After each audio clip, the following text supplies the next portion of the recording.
হযরত আদম আলাইহিস সালাম থেকে নিয়ে হযরত ঈসা আলাইহিস সালাম পর্যন্ত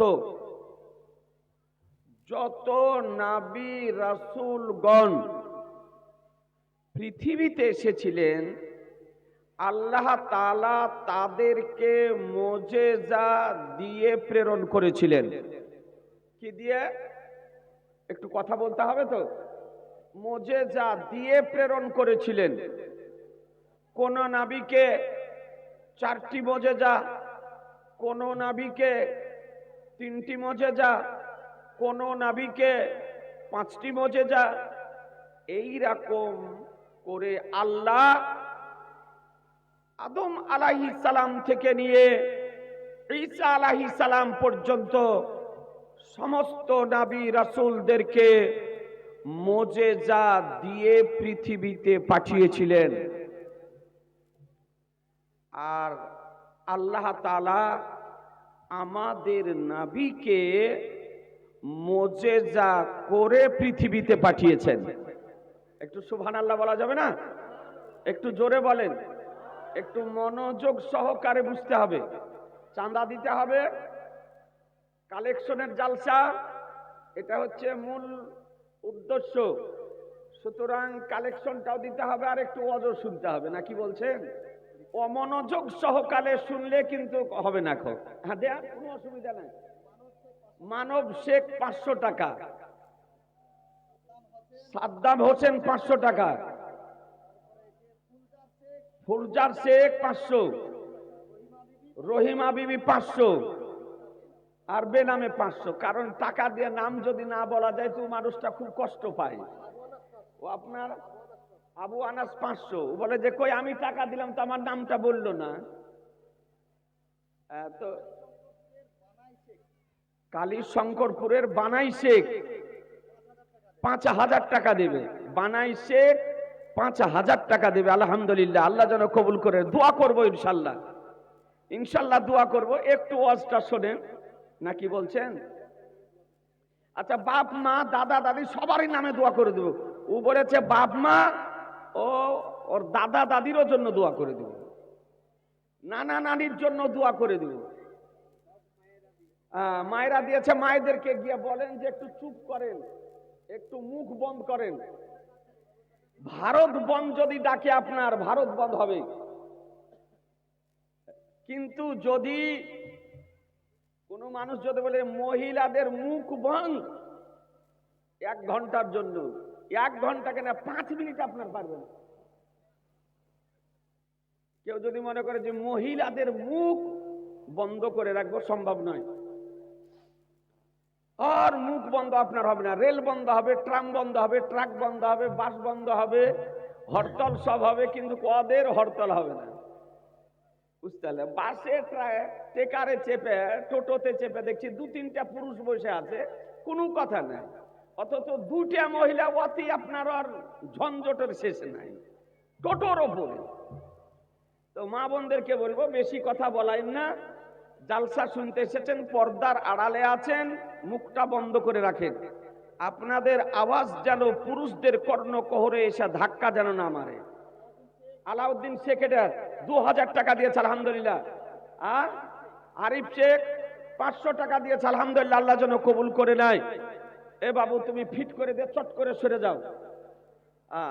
ব্রাদার আলী ইসলাম, তো একটু শোনেন, টাকা এরকম করে দেন আর আমার ওয়াজটা শোনেন। ছোট ছোট করে কয়েকটা কথা বলবো। আর এই কিতাব দেখতেছেন, আর 2টা বিষয়ের কিতাব দেখাবো। আচ্ছা জানে মোহতারাম, আমি অন ক্যামেরার সামনে কথা বলছি। আজ সোশ্যাল মিডিয়ার যুগ। বর্তমান সময় সোশ্যাল মিডিয়ায় কিছু এইরকম আপনার অজ্ঞ, অনভিজ্ঞ, মূর্খ বক্তা বেরিয়েছে, যারা আজকে সোশ্যাল মিডিয়াকে আপনার গরম করে রেখেছে। শামীম শেখ 1000 টাকা, আলহামদুলিল্লাহ। ব্রাদার আলী ইসলাম হাদিসের বুঝে না, একটি হাদিসের লাইন পড়ার যোগ্যতা রাখে না, অথচ সোশ্যাল মিডিয়াতে বিরাট বক্তা আজকে সুন্নি মুসলমানদের ঈমানকে ধ্বংস করতেছে। আর এই যেদিন থেকে আপনার এই ফেসবুক ইউটিউব আরম্ভ হয়েছে, সেই দিন থেকে ঈমানদার ব্যক্তিদের ঈমান ধ্বংস হতে আরম্ভ হয়েছে। এই ঈমান ধ্বংসের একটা জ্বলন্ত আপনার হচ্ছে এই দৃষ্টান্ত। মৌলবীর দরকার হচ্ছে না, আপনার ইউটিউব আর ফেসবুকে ওই আগাছা বক্তার বক্তব্য শুনে আপনার ওর রাতারাতি দেওয়ানা হয়ে যেতেছে। লাটার শেখ 500 টাকা, আলহামদুলিল্লাহ। এই জন্য দু চারটে আপনাদেরকে কথা বলবো যাতে আপনার ঈমানের হেফাজত হয়। তো শোনেন, তো হযরত আদম আলাইহিস সালাম থেকে নিয়ে হযরত ঈসা আলাইহিস সালাম পর্যন্ত যত নবী রাসূলদেরকে আল্লাহ প্রেরণ করেছিলেন, তাদেরকে মুজিজা দিয়ে প্রেরণ করেছিলেন। কথা বোঝা গেল? আর আল্লাহ অনুগ্রহ করে, দয়া করে আমাদের নবীকে মুজিজা করে পৃথিবীতে পাঠিয়েছেন। কোরআন শরীফ এর মধ্যে মহান রব্বুল আলামিন বলেন, ইয়া আইয়ুহান নাসু ক্বাদ জাআকুম বুরহানুম মির রাব্বিকুম, হে মানব সম্প্রদায়, নিশ্চয় তোমাদের নিকটে আল্লাহর পক্ষ হতে একটি বুরহান এসেছে। সুবহানাল্লাহ, সুবহানাল্লাহ। আর একটু জোরে, বুরহান এসেছে, দলিল এসেছে, মুজিজা এসেছে। অর্থাৎ আল্লাহ তাআলা আমাদের নবীকে বুরহান বলেছেন, মুজিজা। মহানবীর পবিত্র কদমের তালু থেকে নিয়ে পবিত্র মস্তকের চুল মুবারক পর্যন্ত, অর্থাৎ সারাপা পূর্ণ অঙ্গ প্রত্যঙ্গকে, সমস্ত অঙ্গ প্রত্যঙ্গকে আল্লাহ তাআলা আমাদের নবীর অতুলনীয় করে মুজিজা করে পৃথিবীর বুকে প্রেরণ করেছিলেন মুসলমান। এই জন্য নবীর মুজিজা গুণাবলী নির্ণয় করা সম্ভব নয়। আমার নবী পাক সাহেবে লাউলাক সাল্লাল্লাহু তাআলা আলাইহি ওয়াসাল্লাম বাহ্যিকভাবে পৃথিবী মাঝে 63 বছর ছিলেন। কত বললাম? একটু কথা বলেন না। 63 বছর। মক্কা শরীফে 53 বছর, আর মদিনা শরীফে 10 বছর। তাহলে 10 আর 53তে কত হয়? 63 বছর। এই 63 বছর নবী আমার বাহ্যিক ভাবে সর্বশ্রেণীর মানুষের সামনে ছিলেন। এই 63 বছরের জিন্দেগিতে নবীর দ্বারাতে যে সমস্ত মুজিজা সমূহ প্রকাশিত হয়েছে, তার মধ্যে একটি অতি আশ্চর্য মুজিজা, আশ্চর্যজনক মুজিজা, ঐতিহাসিক মুজিজা, স্মরণীয় মুজিজা। সেই মুজিজাটা কি? সেই মুজিজাটি হলো মহানবীর জীবনের মেরাজ শরীফ। একটু সুবহানাল্লাহ বলেন। মহানবীর জীবনের মেরাজ শরীফ। বর্তমান যে মাস চলতেছে, এই মাসটি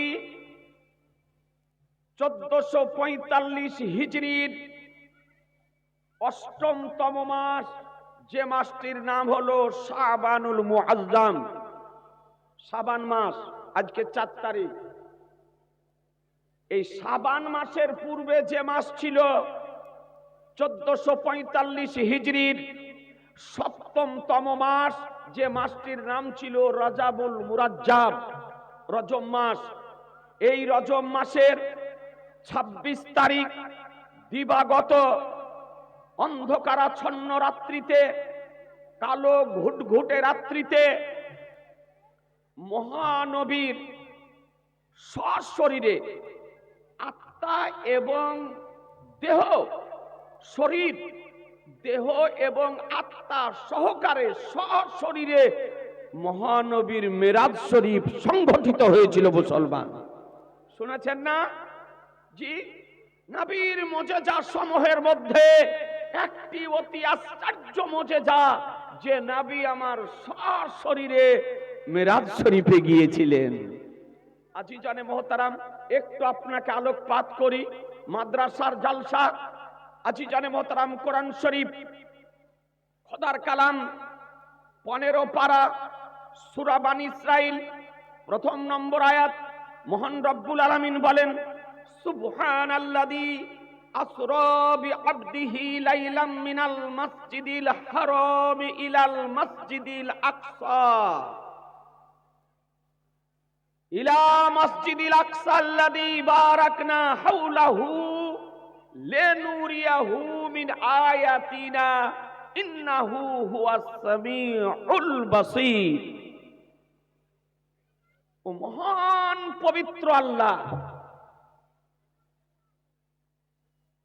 নিজ বান্দাকে, স্বীয় বান্দাকে নিয়ে গেলেন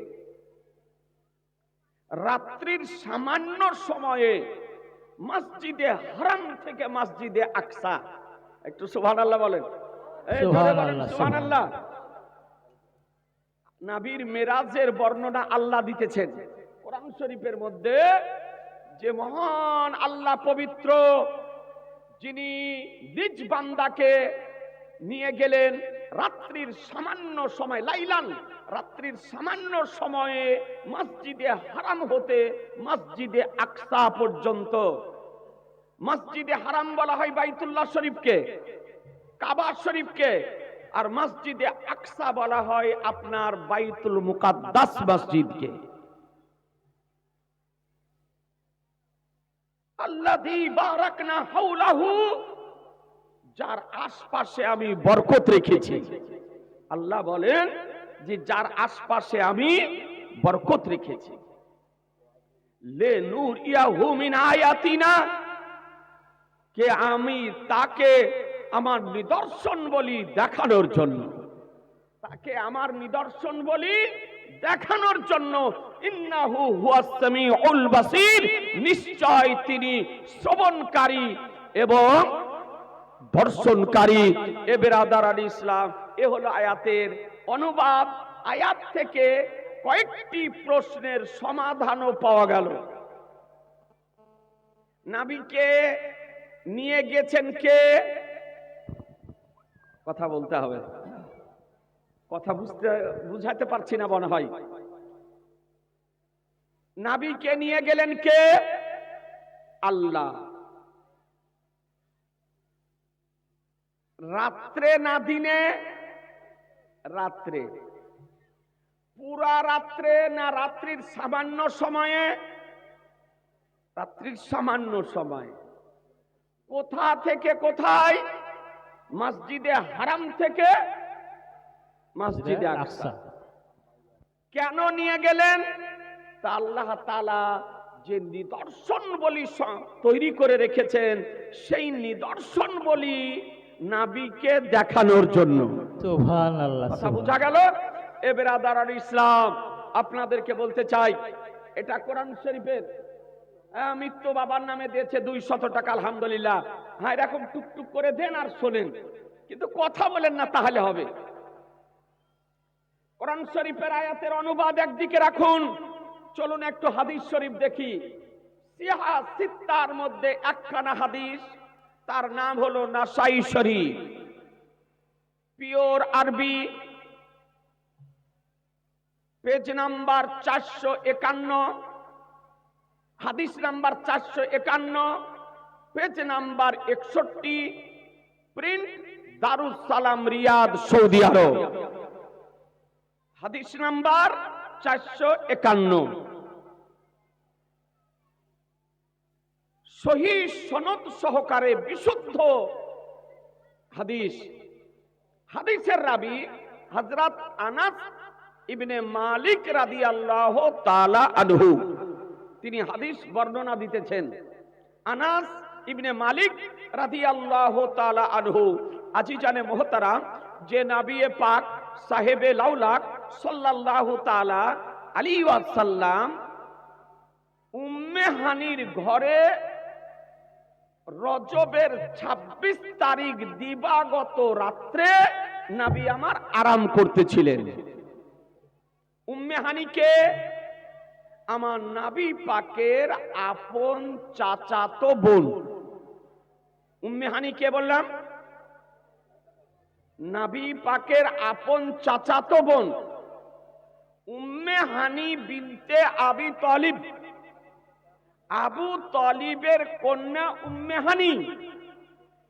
আর আবু তালিব আমার রাসূলুল্লাহর আপন চাচা। ইয়াকুব রিয়াজুল 500 টাকা, মুরসালাম শেখ 500 টাকা। আলহামদুলিল্লাহ, আল্লাহ যেন কবুল করে নেয়। আলী রাদিয়াল্লাহু তাআলা আনহুর আপন বোন উম্মে হানি, আর আমার রাসূলুল্লাহর চাচাতো বোন। উম্মে হানির ঘরটি কাবা শরীফ আপনার সংলগ্ন ছিল। মালিক একটা, আফসর একটা, 500 টাকা করে দিয়েছে। আলহামদুলিল্লাহ। সাদের শেখ 2500 টাকা দিয়েছে, 1500 টাকা দিয়েছে। এখানে 2500 দিয়ে গো। ও আরো অন্যান্যরাও দিয়েছে। রাজীব শেখ 600 টাকা দিয়েছে। আলহামদুলিল্লাহ, আল্লাহ যেন কবুল করে নেয়। ব্রাদার আল ইসলাম, শোনেন, নবীর আশ্চর্য মুজিজা আপনাদের সামনে একটু বর্ণনা করতেছি। এ দুপাতা পড়া, এ অজ্ঞ, এ ভুঁইফাট, এ আগাছা বক্তাগান নবীর শান বুঝে না, নবীর মান বুঝে না, নবীর মর্যাদা বুঝে না, নবীর ইজ্জত বুঝে না।